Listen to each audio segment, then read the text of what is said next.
This episode of the Productivityist podcast is brought to you by Gusto. Now, what is Gusto? Well, it rhymes with musto or rusto, as in let's do it once more with Gusto.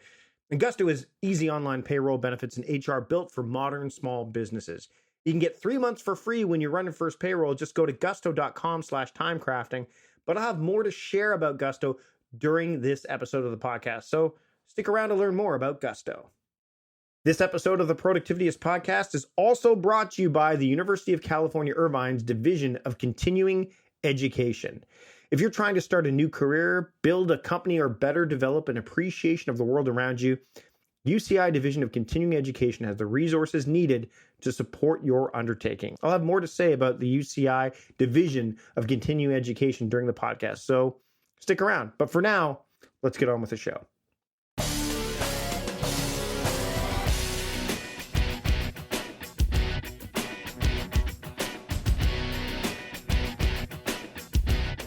Welcome to the Productivityist podcast. I'm your host, Mike Vardy, and this week on the show, I'm joined by Dale Halaway.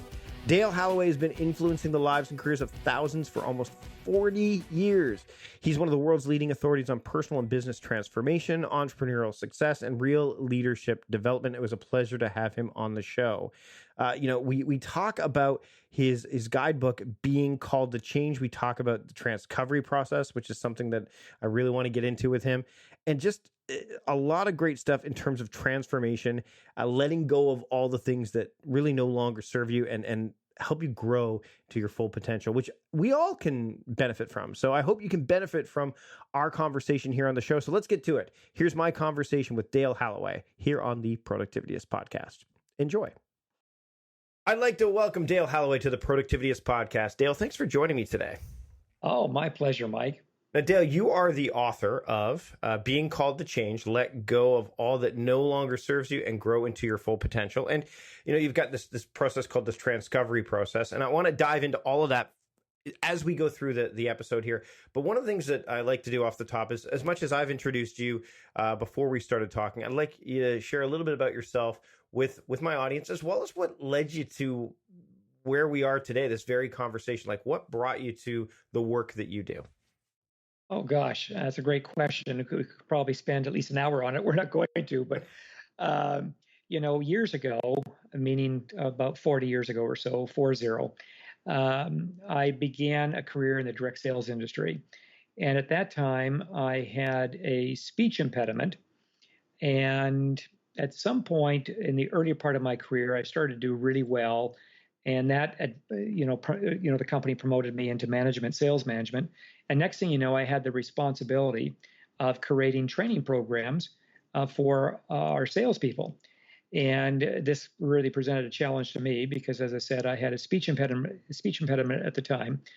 But that was really my entry into the work that I do today, because as a result of that, it put me in the hot seat for the next maybe 8 or 9 years of my life, where I was constantly designing and delivering seminars that were ranging anywhere from a couple days in length to as much as 5 or 6 or even 7 days in length on a variety of different topics, more business-oriented, more entrepreneurial-oriented, as in leadership, sales, strategic planning, personal development at the time, and so on. And so that really became, if you will, the foundation in those first 10 years or so that then launched me off into a consulting teaching career where I was now taking my work, my seminars and coaching programs out to, if you will, the general public.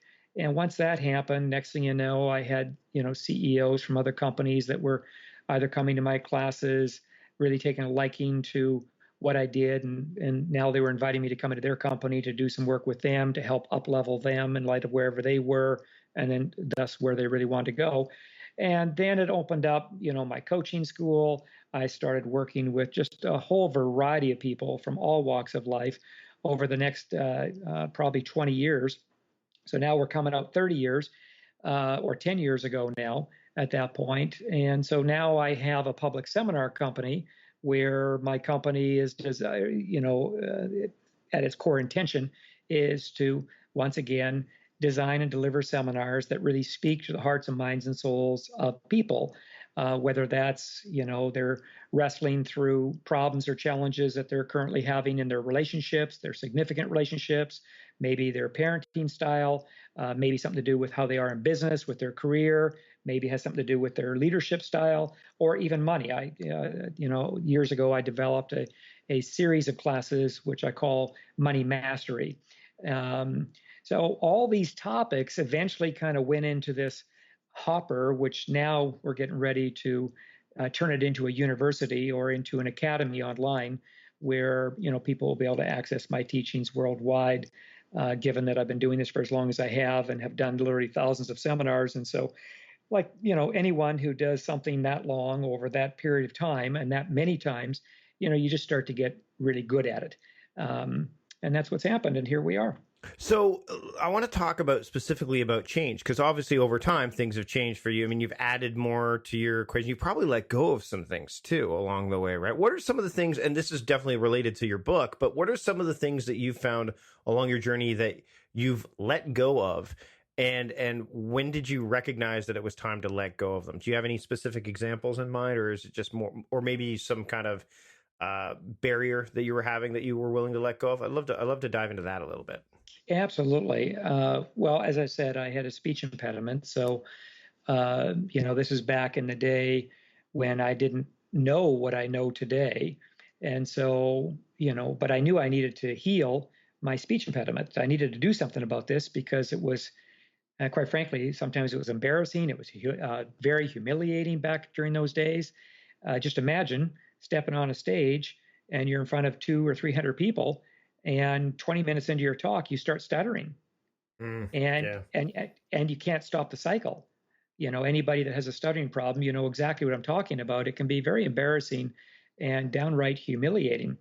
And so, but over a period of time, and it took about maybe 6-7 years or so, I was able to get a really good handle on my stuttering issue and really begin the process of resolving it. So I was able to let that go and then start to better myself as a result of it.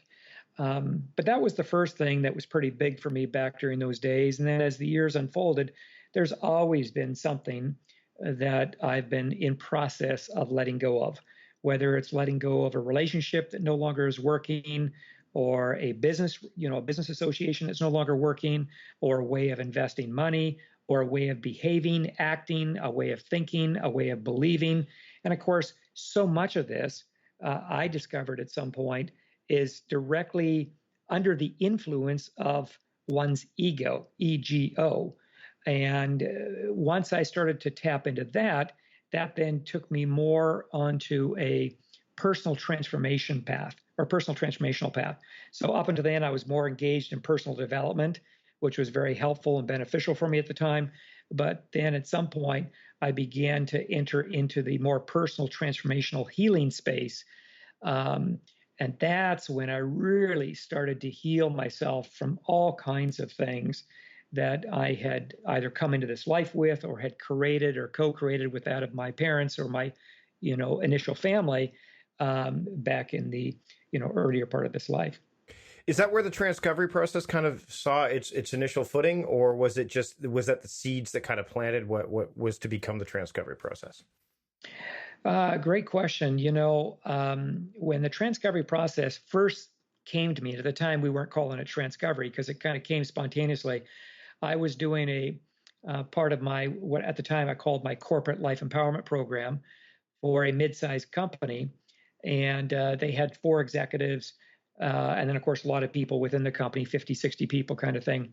And we were in a boardroom, and I was leading a strategic planning session for them.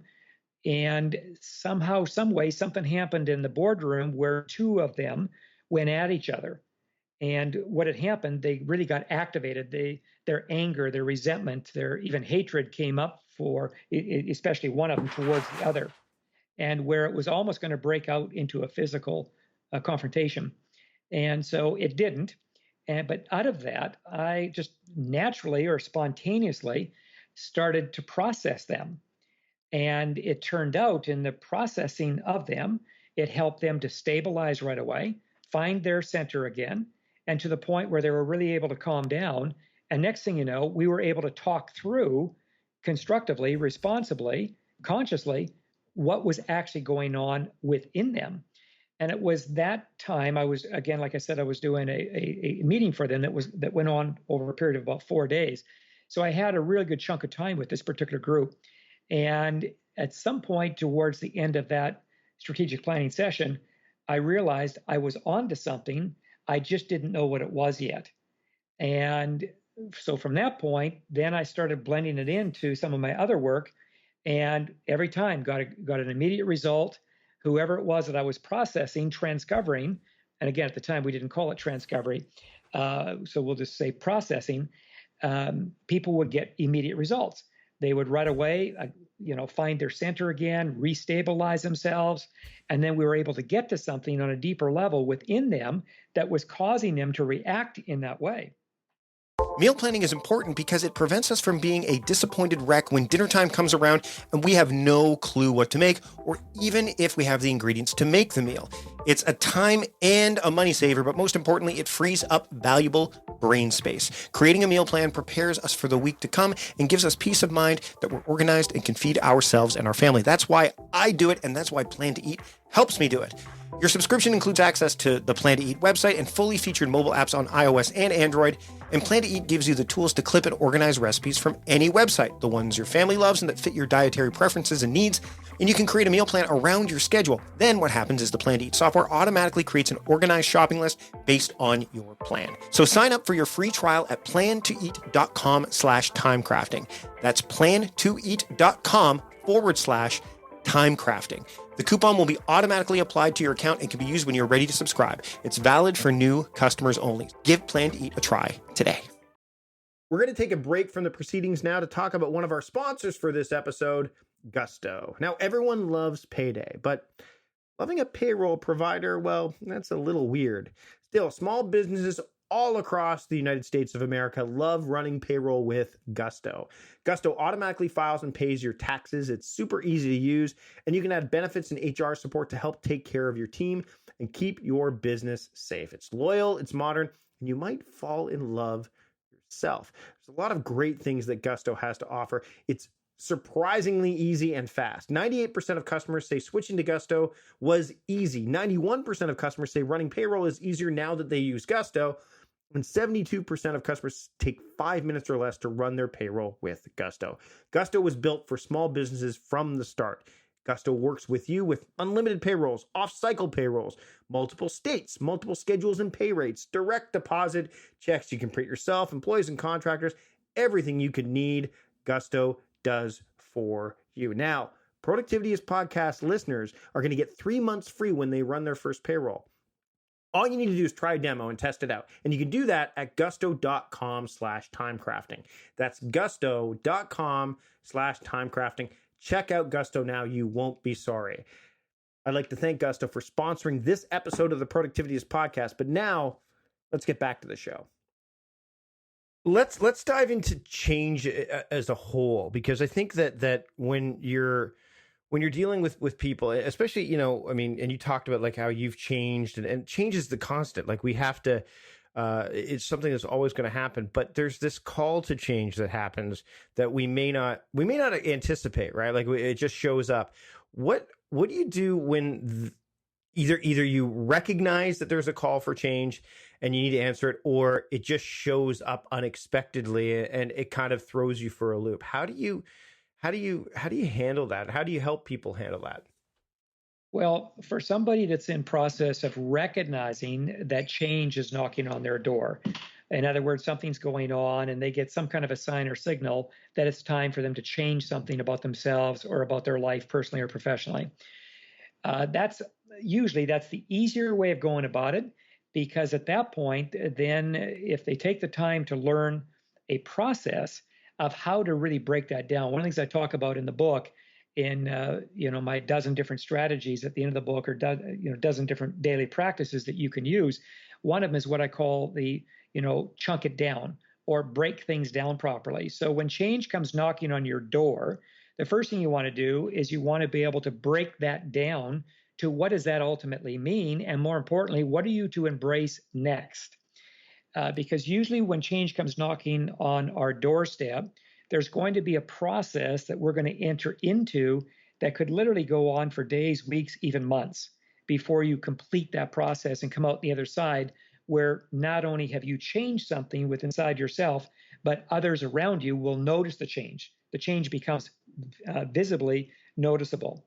So again, depending on the depth of the change. So sometimes it's something really small, and other times it's really deep or it's strong. When it's deep and strong, it usually has some remnants with the person was to change whatever this is maybe a year ago, or maybe even 5 years ago. But they've been in their own unconscious resistance towards that change, and now it's gotten to the point where the knock on the door has gotten louder. And so at that point, now that it's louder, and again, maybe it's a relationship. Maybe they're in a relationship that not only is not working, but it hasn't been working for years. And maybe it hasn't been working for years, but on a deeper level, it perhaps expired, as in the relationship itself expired, I don't know, we'll just say 2 years ago. Well, for the last 2 years, that person's been trying to make that relationship work. That expired 2 years ago, which really means prior to it expiring 2 years ago, there would have been signs and signals where change would have come knocking on their door to get them to change that. But somehow, some way, they dropped into what I call unconscious resistance. They started resisting that knock on the door to change that. And therefore, whatever that was, it got stronger and stronger, eventually coming to that place of expiring, meaning from that point on, when a relationship expires in our lives, what that means is there's no turning back. It's expired. It's ran its course. It served its purpose. It is literally over. But as we've seen so many times, a lot of people get snagged or snafu'd in this idea of holding on to a relationship that they were ready to let go of, some time ago. I'm using that as an example. We could also use, it could be a project in business or a project in your career. It could be a financial investment. There's so many different places in our life where this sort of thing shows up.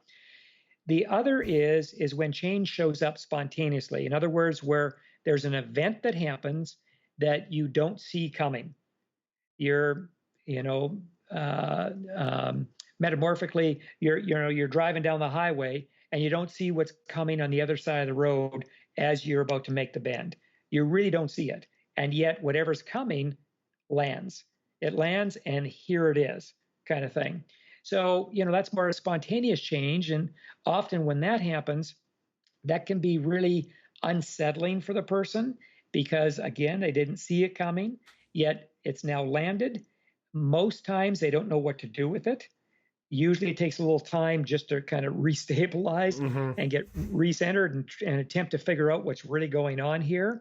But the truth is, it can all be figured out. It can be determined in terms of what's really happening. I would say usually it's a better strategy to have someone in your corner, as in a real good guide, a real good coach, a real good teacher, someone that really does know what they're doing. Because a lot of times they can accelerate this process, whatever the process is that we're entering into when it comes to our own change, our own transformation.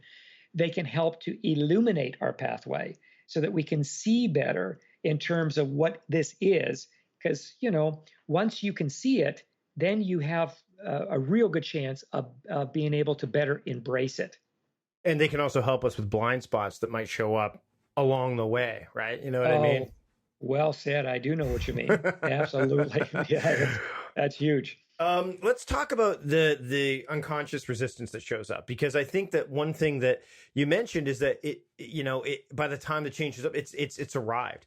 How can people and how have you done? And the book I'm sure dives into this a bit, but this idea of unconscious resistance, how can you become more conscious of it? Like, is it through the idea of journaling? Is it through just which is, again, it's funny, slowing down and paying attention for some people seems counterintuitive when it comes to productivity, but I would imagine that's one element that you could pursue to kind of help you, either offset or, kind of deal with this unconscious resistance. What are some of the other things, if that is one, but are there other ones as well that people can do to kind of, maybe head off unconscious resistance at the past or recover from it quicker?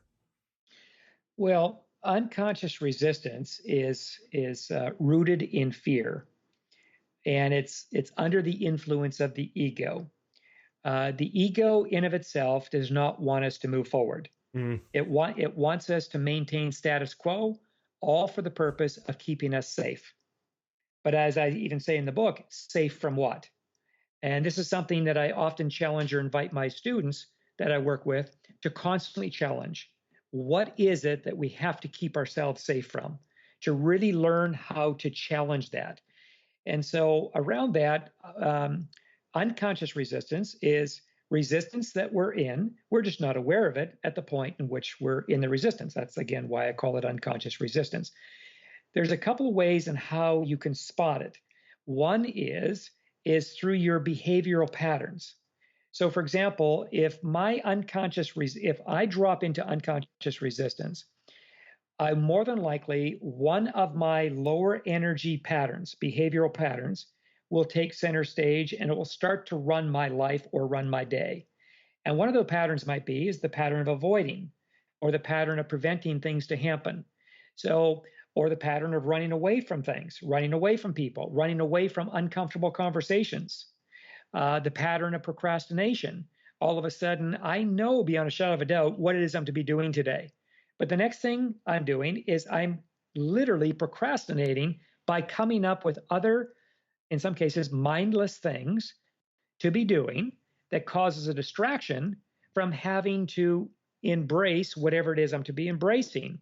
As in, I identified there was something I really wanted to get done today, but now I'm in unconscious resistance of it because by doing whatever that is, that's going to help me to actually move forward in my day. But as I said, under the influence of the ego, whenever it can trick us, it'll trick us into this belief that we need to be safe. We need to maintain status quo, which means we can't really rock the boat. And as always, whenever we're moving forward in our life, it always feels like we're rocking the boat. It's never a comfortable process. There's always an element of discomfort there or uncomfort. So that's one way of being able to identify if, in fact, we're in unconscious resistance. Another way is to literally use the body.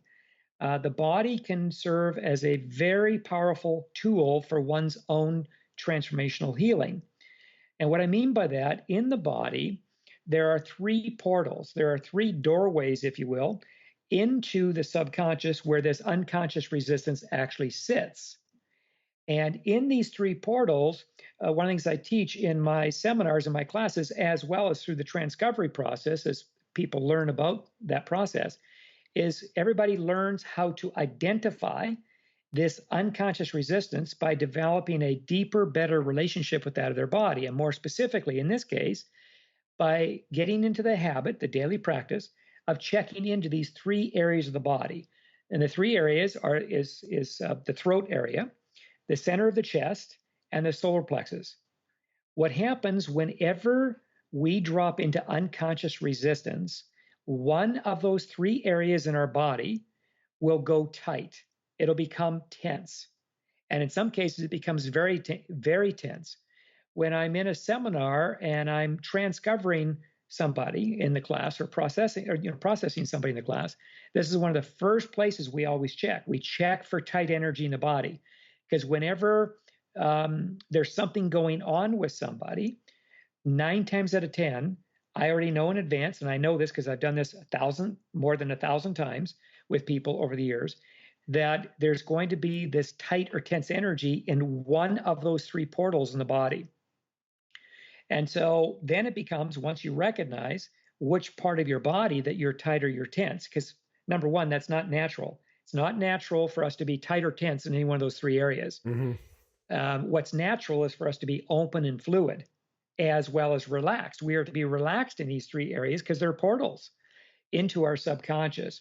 And so, yet, if at any point we drop into unconscious resistance, meaning we're not aware that we're already resisting, one of those three areas, there'll be at least some slight dynamic of resistance there, as in that tight or tense energy. If the person's been resisting for a while, meaning for days now, that tight or tense energy will actually be tighter or more tense.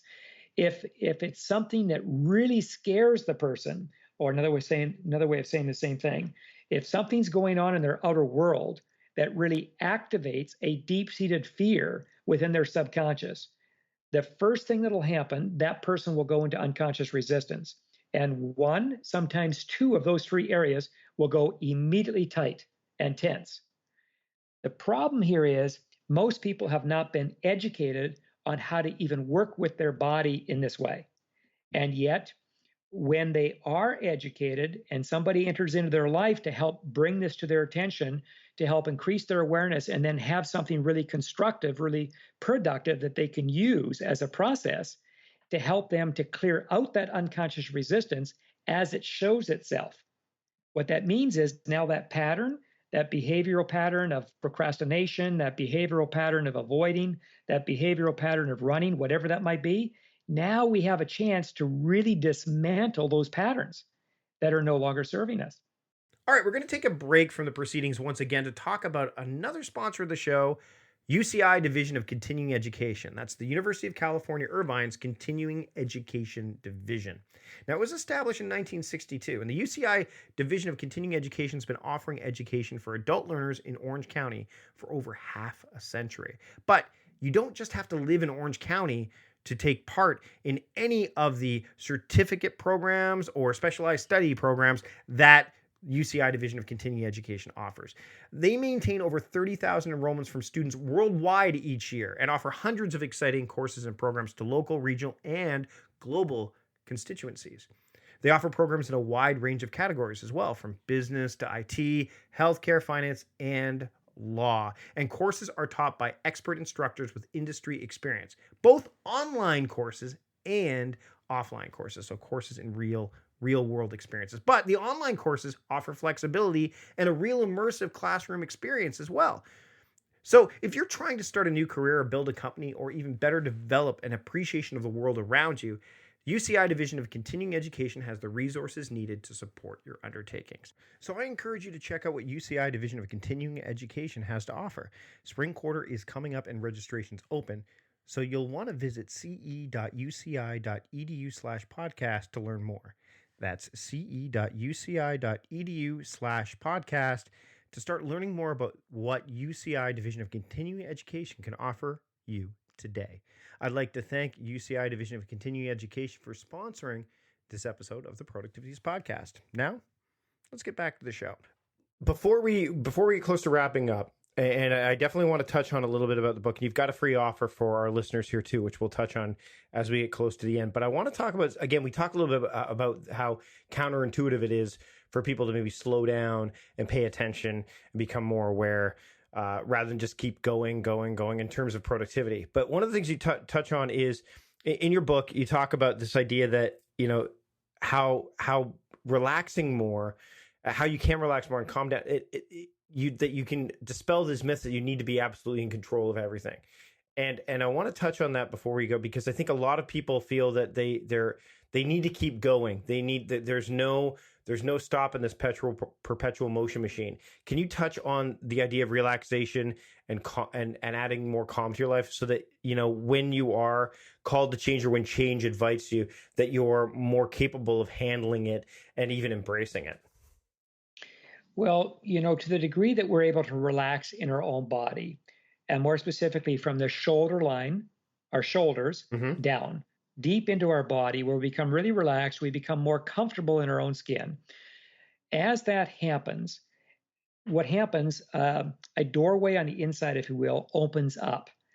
And this doorway opens up to a higher part of us, the greater part of us, or the greater version of us, the better part of us. And it's such a beautiful and incredibly powerful, life-changing thing, because the more relaxed we are in our body in this way, this is where we're most receptive to being able to receive something from a higher nature. It changes everything for us versus the person who has not yet learned how to do this. And therefore, they probably have a controlling issue, which is another thing that, you know, we talk about, or I talk about in the book, you know, the different issues, the core issues, that is, that we have, and one of being a control issue. So now what happens, that person has to pretty much control everything that's going on in their day-to-day world. Well, when we're controlling everything that's going on in our day-to-day world, there's no way we can completely relax into our body. Right. It just can't happen. And here's the interesting part of this, Mike, is when somebody has a deep-seated controlling issue, and they'll know it because they have a difficult time relaxing in their body. They have a difficult time feeling really comfortable in their own skin. What's really happening while they're out there day after day, working so hard, driving, hustling, chasing after the whatever they're chasing after, and in some cases burning themselves out over the next 10 years or so. What's really happening is they're only getting half of what they deserve. So here they are, they have a goal, they have an objective, they want to be productive in their day, they want to be productive in the course of their calendar month, in the course of the year, and so on. But whatever productivity that they're currently experiencing, they're more than likely only getting half of what they deserve. They're missing out on another 50%. And so what we have found is people are more relaxed. Think of an athlete. When the athlete, many years ago, I worked with young baseball players. The head coach, and I befriended each other. Next thing you know, I was part of the team, and I was helping them to be able to play more effectively, to be able to increase their own productivity, their own performance level. And one of the things I would do is what we're talking about right now. I would help them to relax, to get more comfortable in their own body, so that when the batter walked up to the plate, he was relaxed in his own skin. And then now there was other things that we did, mind you, but because he was so relaxed, we could put him into that emotional state of winning. He would step up to the plate, or she would step up to the plate, and next thing you know, they would connect with that ball with their bat, and connect in a way that they were hitting like one home run after another home run. It was the most amazing dynamic. And of course, the player or the athlete in of him or herself, you can just imagine how great this feels. Because what happens, the more relaxed we are, again, that's when we're most receptive. That's when we're more resistant free. That's when we're more in tune with what's real. That's what gives us the greatest opportunity to move into alignment with the better version of ourselves. And as that happens, we just naturally produce at a higher level. We perform in a better way.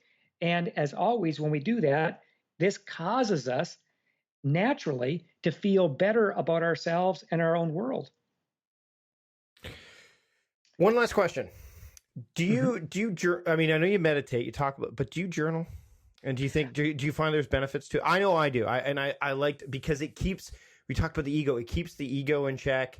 For me, it does, because it keeps my eyes on the real prize. It keeps me focused on my intentions because I'm paying more attention to them, because I'm touching base with them every day. Do you journal? And if so, maybe how do you do that? Because I think that'd be an interesting thing for people to model.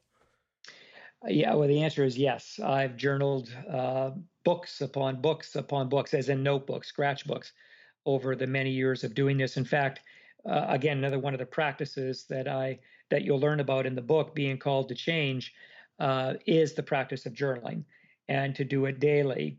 It's an amazing practice. I also refer to it as a transformational practice or a transformational discipline, because you're absolutely right. It can do amazing things. And one of the things it can do when you're journaling your thoughts or journaling your feelings or journaling your experiences, two things happen. Number one, it can help bring upon a release of possibly pent-up energy, or energy that maybe you have gotten snagged in. And what that piece of paper and that pen does is it gives that energy a healthy outlet. So that energy is being directed towards that piece of paper, so to speak. So that's one. Two, what happens when you take the time to journal, something happens through this reflection. It reflects back as you're writing on paper. There's a reflection that comes back to you, and more specifically, it impresses upon your psyche, your inner psyche. And then next thing you know, you end up having an aha. You end up having a breakthrough. You end up seeing something that prior to your journaling practice of that day, you were not able to see. And yet it's so simple. It's so easy. But once again, I would say that if somebody has that pattern of procrastination, that pattern of avoiding things, they might get excited about the possibility of what a journaling practice or daily practice of journaling could do for them. But more than likely, they'll get started and they'll be doing it for 7 days, and then they'll abandon abandon the path. Or they'll do it for 2 days, skip a day, then do it for 4 days, skip, and then you're right. Yeah. The skipping becomes more the norm than the actual doing. Absolutely, and you know this obviously if you're an experienced journaler. There's another magic that happens when you journal every day. I mean, if you could just journal for like the next 30 consecutive days. And no matter what, make a commitment that you're going to journal for 10 to 20 minutes every day for the next 30 days.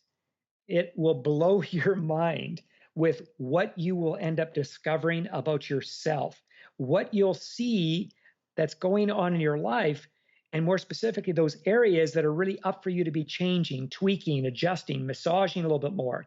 You will just see things that prior to this practice of journaling every day, you were not able to see. You'll start to release things that prior to this practice of journaling, perhaps you were never able to release, and yet the release will come upon you. And of course, it will feel really empowering to you.